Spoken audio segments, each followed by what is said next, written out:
Multiple alarms go off, 2 smoke detectors perhaps in the same area, a smoke detector and a sprinkler head, then the assumption is it's a fire. We don't, before we've even investigated it, we've assumed that it's a fire. And then we send the assessment party down to the location.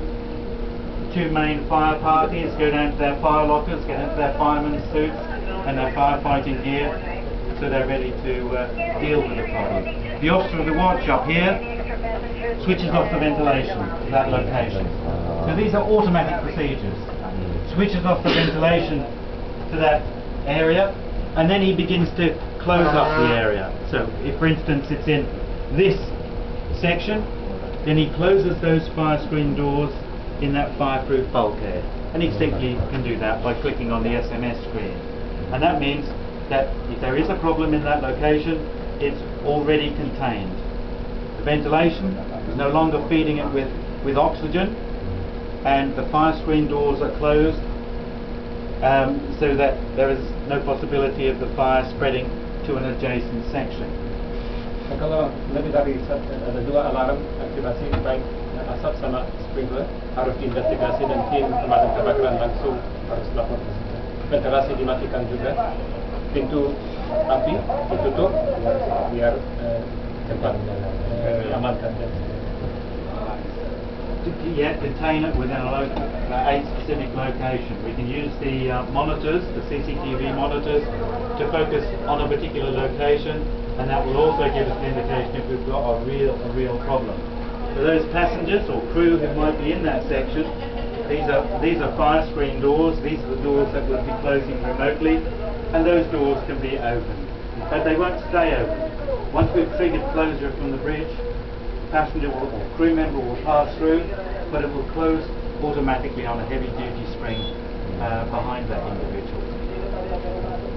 Kalau pintu anti api sudah diaktifasikan, harus itu secara otomatis selalu tutup sendiri. And perhaps something that's particularly poignant in the light of what's occurred in South Korea over the past week with the loss of that, with that loss of that ferry, the ship's stability, keeping, because I know they haven't come up with a positive finding yet, but sure as anything that ferry rolled over because she was unstable. So this is a big field, keeping the ship stable all the time. And on this schematic, you can see the disposition of liquids within the ship at the moment.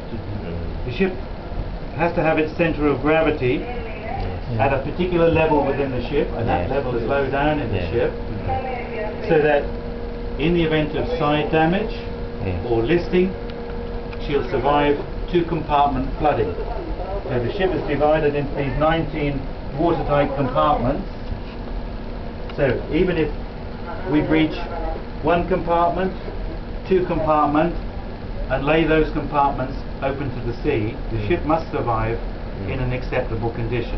She must survive without listing more than 15 degrees to port or to starboard. Manajemen cairan di kapal penting sekali. Sistem ini membantu kapal kapten dan krunya monitor cairan, walaupun ayam tawar, minyak dan lain-lain di mana-mana di kapal.